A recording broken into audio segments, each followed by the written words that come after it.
Ako, si Francis Riudique, hatid sa inyo ang mga pinakamainit na balita sa bansa dito sa News Force. Sa ulo ng mga balita, former President Duterte kinaharap ang arrest warrant mula ICC, makaraang makabalik ng bansa.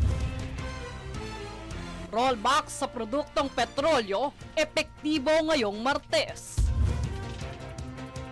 Electronic notarization ng mga dokumento, pinayagan na ng Korte Suprema. Kauna-unahang pagpapadala ng Pinoy sa space, posible ayon sa DTI. Free Wi-Fi program muling susuriin at isasaayos ng DICT. Ilang OFWs biktima ng illegal recruitment na Malapogo Hub sa Myanmar, Laos at Cambodia. Patas at pantay na balita, komprehensibong ulat para sa pulso ng masa. Ito ang News Force. Arestado si dating Pangulong Rodrigo Duterte matapos makatanggap ng arrest warrant mula sa ICC ngayong Martes. Ang kaganapan tunghayan sa ulat ni Princess Castro. Inaresto na si dating Pangulong Rodrigo Duterte ngayong Martes makaraang makabalik sa bansa mula sa kanyang Hong Kong trip. Ito ay matapos kumpirmahin ng Malacanang ayon sa statement na inilabas ng Presidential Communications Office na nakatanggap ang Interpol Manila nitong madaling araw ng Martes ng kopya ng arrest warrant mula sa International Criminal Court o ICC. Ang naturang warrant ay bunsod ng mga krimeng naganap sa kampanyang War on Drugs ng Administrasyong Duterte na kumitil sa buhay ng libu-libong Pilipino. Sa isang video na in-upload ni Veronica Duterte o mas kilala bilang Kitty sa kanyang social media account, mariing kinuwestiyon ng dating Pangulo ang basihan ng kanyang pagkakadetina. For detention and the basis for detention. So, what is the law and what is the crime that I committed? Batay naman sa pahayag ni Senador Christopher Bongo hinggil sa kung ito ba ay planado. As a senator, I am a law-abiding citizen. Sundin natin kung anong gusto nila. Kanina, yung sa gate, nasa loob, binawi yung pass namin. Ako naman, concerned lang po ako sa health ni Pangulong Duterte. Importante sa kanya yung kalusugan. Yun naman po ang pinangako ko sa kanya noon. Dalawa lamang sa doktor ni Duterte ang pinapasok dito sa loob ng Villamor Air Base ngayong umaga. Sa higpit ng seguridad, kinandado na ng mga tauhan ng Philippine Air Force ang Gate 5 ng Villamor. Samantala, batay sa naging pag-uusap sa telepono ni na Senador Go at anak ni Duterte na si Kitty, ay nasa maayos naman umano ang kalusugan ng 79 anyos na dating Pangulo. Samantala sa panig naman ni dating senador at muling tumatakbong senador na si Gregorio Gringo Honasan, sinabi nitong double standard ang pagkakaaresto kay Duterte. Sabi ng Department of Justice at ng ating Pangulo, gumagana naman yung mga korte natin. Diba? Napatutupad naman yung tinatawag na due process, no? At saka yung rule of law. At saka, sabi ng mga abogado sa akin, Article 3, Section 1, protect life, liberty, and property, and then padaanin sa due process. Kung hindi natin kayang magpataw ng hustisya sa isang dating Pangulo, paano tayo magpapairal ng hustisya sa pangkaraniwang Pilipino? Yun ang inaalala ko. Pagbibigay diin pa ni Honasan na ang mga isyong kasalukuyang kinaharap ng bansa sa talakayan ng politika ay lubhang nakakaapekto sa pamumuhay ng mga Pilipino. Hindi natin kailangan ng kaguluhan ngayon. Dahil nagiging unpredictable tayo eh. Yung mga mangangalakal, foreign investors, yung mga negosyante natin, ang gusto nila yung pagpapatuloy na magiging ng programa, continuity, predictability. Kung ganito, sabi nga nung iba, parang napaka-unpredictable natin. Sa kabilang banda, batay sa ICC, bagamat nagkabisa ang pag-alis ng Pilipinas sa naturang korte noong 17 ng Marso taong 2019, ang jurisdiksyon nito sa mga di umano'y krimen na naganap sa teritoryo ng Pilipinas habang ito ay miyembro pa mula ikaunang araw ng Nobyembre taong 2011 hanggang 16 ng Marso taong 2019 ay nananatiling epektibo. Dagdag pa rito ayon kay Attorney Cristina Conti, Assistant to Counsel ng ICC, na kapag ang isang individual ay sinilbihan ng isang warrant of arrest ng naturang korte, siya ay kailangang isuko sa law enforcement officer ng isang miyembrong estado at agad na ipapadala sa Hague, Netherlands. Sa kasalukuyan, nasa kustudiya na ng Philippine National Police Criminal Investigation and Detection Group ang dating Pangulo, habang mahigpit naman ang pagpatupad ng seguridad sa labas ng Villamor kung saan ilang puwersa ng kapulisan gayon din ang mga ambulansya ang nakaantabay dito. Princess Castro nag-uulat para sa Golden Nation Network. Good news po sa ating mga motorista. Epektibo ngayong Martes ang panibagong rollback sa mga produktong petrolyo. Bababa ng 1 peso and 70 centavos kada litro para sa presyo ng gasolina, habang 1 peso and 80 centavos kada litro naman ang ibababa ng kerosene. Samantalang rollback din ng 90 centavos kada litro para sa presyo ng diesel. Ipapatupad ito ng mga kumpanya ng langis maliban sa Petrogas, Clean Fuel, PTT Philippines at Jetty na hindi magkakaroon ng pagbabago sa presyo ng kerosene. Ito na ang pangalawang magkasunod na linggo na nagkaroon ng pagbawas sa presyo ng langis. Samantala, sinibak na sa pwesto ang 3 tauhan ng Office of the Transportation Security matapos masangkot sa tanim bala modus sa Ninoy Aquino International Airport o NAIA. Tanggal na sa trabaho ang mga naturang airport security personnel matapos akusahan ang isang senior citizen na may nakita umano itong dalang anting-anting o amulet sa kanyang luggage. Ngunit nang inspeksyonan, wala naman itong nakitang anumang bala.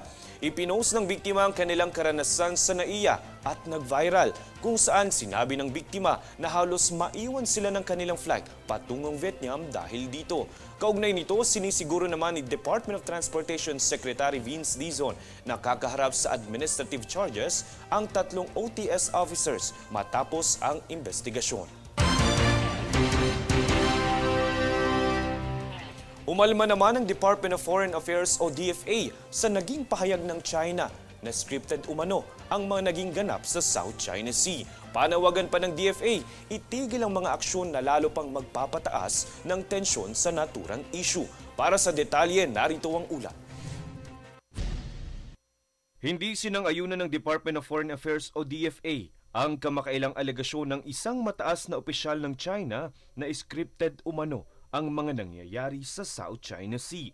Ayon sa inalabas na pahayag ng DFA, iginiit nito ang pagiging independent at pagkakaroon ng soberanya ng bansa.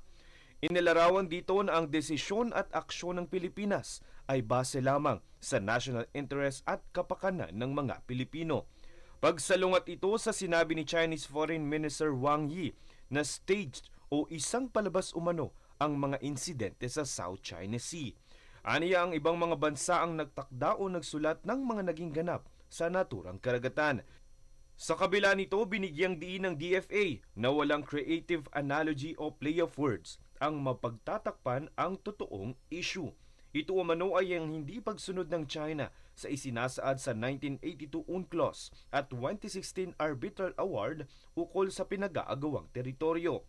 Panawagan naman ng DFA sa ibang mga bansa maging maingat at iwasan ang mga aksyon at pananalita na mas makakapagpalala ng tensyon sa naturang issue. Francis Riudique, nag-uulat para sa Golden Nation Network.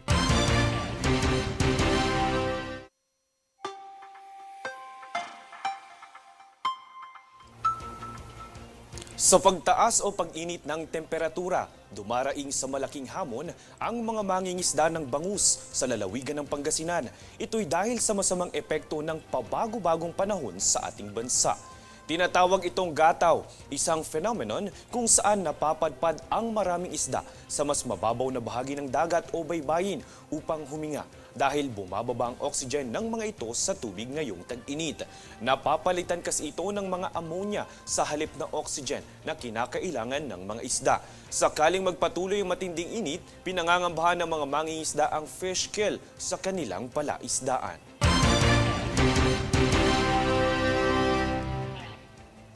Susunod sa News Force. NFA isinusulong ang 10 bilyong pisong halaga ng modernisasyon para sa mas maayos na imbakan at pagproseso ng bigas. Bucor nakiisa sa Women's Month para sa mga kababaihang nasa sektor ng seguridad at PDLs. Electronic notarization ng mga dokumento pinapayagan na ng Korte Suprema. Manatiling nakatutok para sa higit pang mga balita sa pagbabalik ng News 4.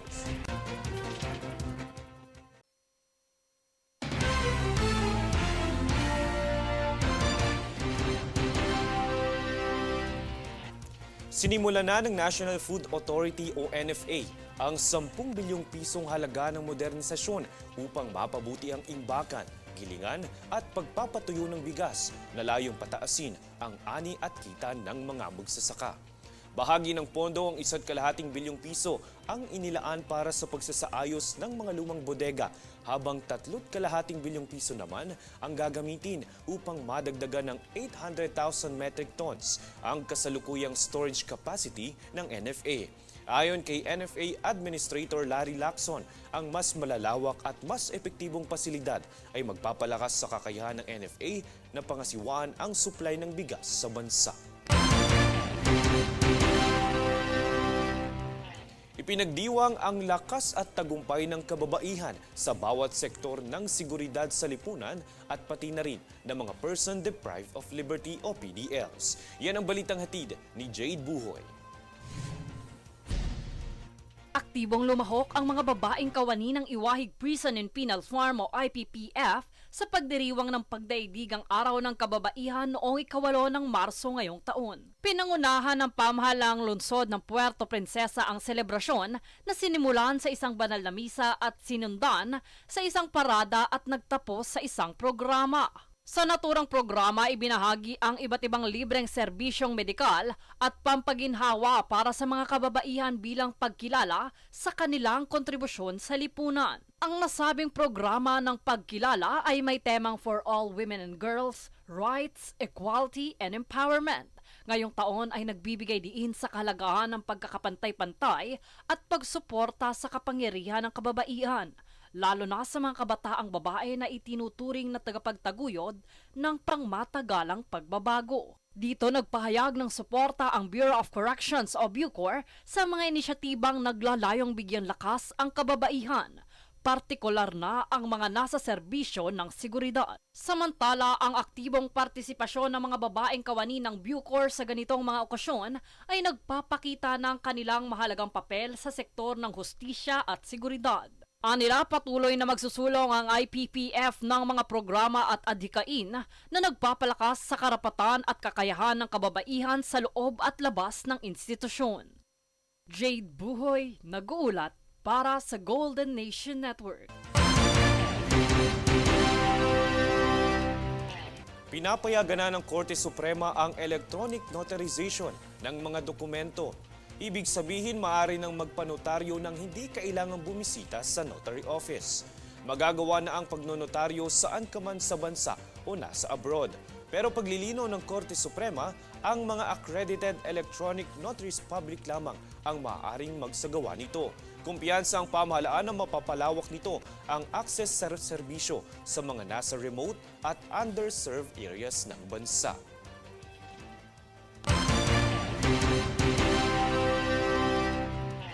Posibleng magkaroon ng isang makabuluhang kasaysayan ang Pilipinas. Ito ay dahil maaari umanong asahan ang kauna-unahang pagpapadala ng isang Pinoy sa space. Ang ibang detalye sa ulat na ito. Ayon sa pamahalaan, posibleng asahan ang makasaysayang pagpapadala ng isang Pinoy sa unang pagkakataon sa space. Kinumpirma ito ng Department of Trade and Industry o DTI. Aniya, naging parte ito ng pagpupulong ng ahensya kasama ang matataas na opisyal ng Starlink at SpaceX sa California. Ang naturang mga kumpanya ay pagmamay-ari ni Elon Musk. Maaari umanong maging parte ng kanilang human space flight program ang mapipiling Pilipino. Kasama sa naging pagpupulong si DTI Secretary Cristina Roque na aniya ang pagsasakatuparan ng planong ito ay malaking bagay para sa Pilipinas. Implikasyon umano ito ng pagpapalakas ng potensyal ng Pilipinas pagdating sa global space arena. Bukod dito, napag-usapan din ang pagpapalawak ng satellite broadband connectivity sa bansa. Pagtitiyak ni Roque, sa tulong ng nabanggit ng mga kumpanya, mas magiging malakas ang internet connectivity ng bansa kahit na sa mga isolated communities. Francis Riudique, nag-uulat para sa Golden Nation Network. Tiniyak ni Metropolitan Manila Development Authority o MMDA Chairman Attorney Romando Don Artes na buo ang suporta ng ahensya hinggil sa paghahanda ng pamahalaan para sa hosting ng Pilipinas para sa 2026 Association of Southeast Asian Nation o ASEAN Summit. Binanggit ni Artes na isa sa mga tututukan ng ahensya sa kaganapan ay ang pamamahala sa daloy ng trapiko sa mga pangunahing lansangan sa Metro Manila. Bunsod nito ay nagpaabot ng pasasalamat ang Director General for Operations ng National Organizing Council for ASEAN 2026 na si Celia Ana Feria kaugnay sa positibong pagtugon ni Artes sa pagpaplano ng mga kaganapan. Susunod sa News Force. Academic delegates mula Japan bumisita sa MMDA para alamin ang mandato, serbisyo ng ahensya. Free Wi-Fi program muling susuriin at isasaayos ng DICT. Isang Hollywood company planong mamuhunan ng $50 million para sa paggawa ng pelikula sa Pilipinas. Manatiling nakatutok para sa higit pang mga balita sa pagbabalik ng News 4.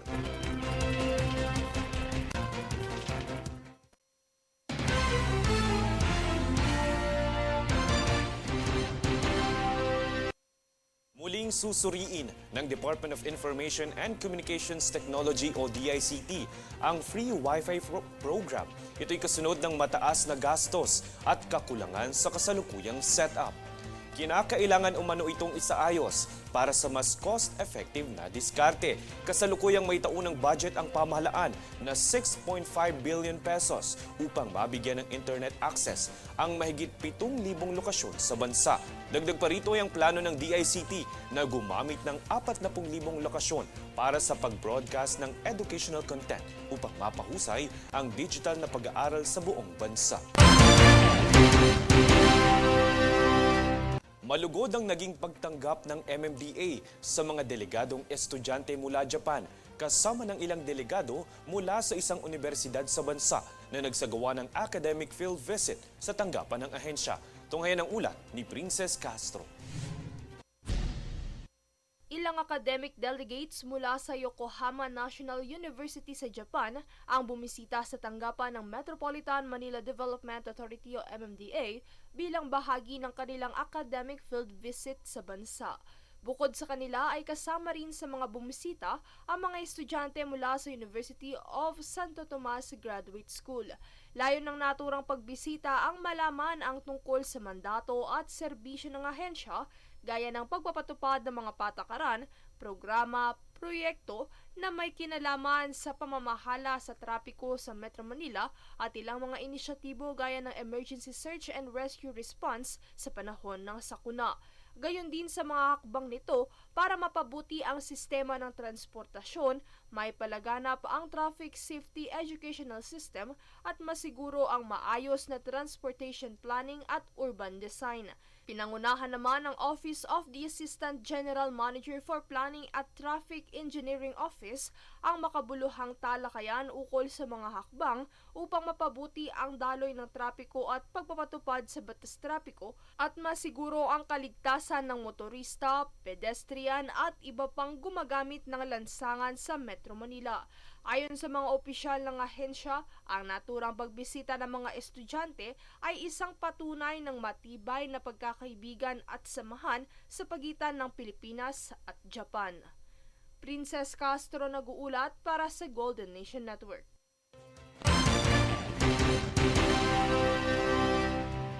Aabot sa 12 mga kababayan nating overseas Filipino workers o OFW ang nabiktima ng human trafficking matapos illegal na ma-recruit sa sindikato ng online gaming hub sa Myanmar.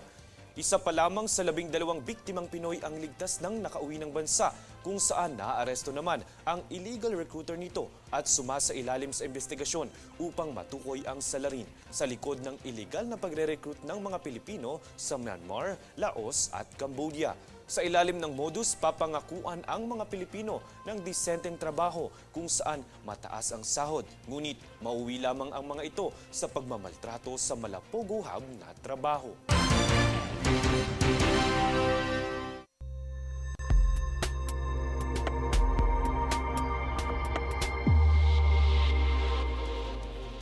Samantala, planong mamuhunan ng Los Angeles-based company na Burns & Sawyer Inc. ng $50 million o katumbas ng 2.87 billion pesos sa Pilipinas. Ito'y ayon sa Department of Trade and Industry o DTI. Nais umanong dalhin ni Burns & Sawyer CEO Marie Acevedo ang serbisyo nito sa paggawa ng pelikula sa Pilipinas para isulong ang local creative industry.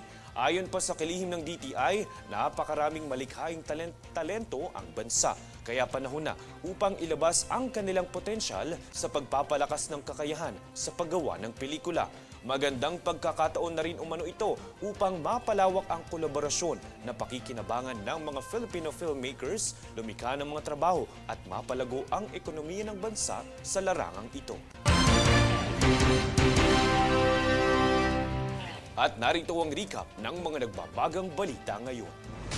Sa ulo ng mga balita, former President Duterte kinaharap ang arrest warrant mula ICC, makaraang makabalik ng bansa. Rollback sa produktong petrolyo, epektibo ngayong Martes. Electronic notarization ng mga dokumento, pinayagan na ng Korte Suprema. Kauna-unahang pagpapadala ng Pinoy sa space, posible ayon sa DTI. Free Wi-Fi program muling susuriin at isasaayos ng DICT. Ilang OFWs biktima ng illegal recruitment na Malapogo Hub sa Myanmar, Laos at Cambodia. Patas at pantay na balita. Komprehensibong ulat para sa pulson ng masa. Ito ang News Force. At yan ang pinakamainit na mga balita ngayong araw. Manatiling nakatuto sa aming mga ulat at updates sa aming Facebook page, facebook.com/Golden Nation Network. Ako, si Francis Riudique at ito ang News Force.